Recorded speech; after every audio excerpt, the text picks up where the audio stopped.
జగన్మోహన్ రెడ్డి గారు రాజధాని కడదామని చాలా గట్టిగా ట్రై చేశాడండి పాపం ఆయన. అమరావతిలో వర్షాకాలంలో నీళ్లు వస్తున్నాయని ఆడు గడ్డం మానేశాడు. సరే వైజాగ్లో కడదాం అనుకున్నాడు. వైజాగ్లో కడదామంటే వైజాగ్లో ఉదు తుఫాన్లు ఇలాంటి తుఫాన్లు వస్తున్నాయని తెలుసుకున్నాడు. అరే అక్కడ కూడా గడ్డానికి కుదరదని చెప్పి వైజాగ్లో కూడా గడ్డం మానేశాడు. పోనీ కర్నూలులోనే కడదాం అనుకున్నాడు.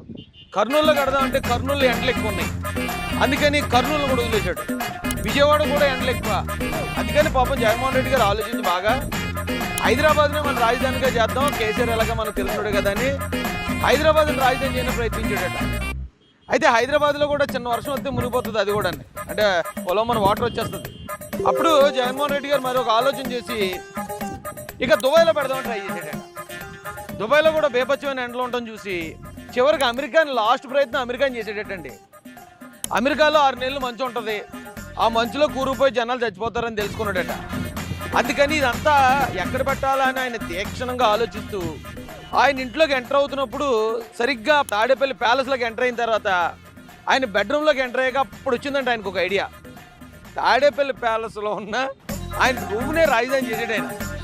నవ్వకంటే సీరియస్ మ్యాటర్. వేసేసాడు, బాగా వేసేసాడు.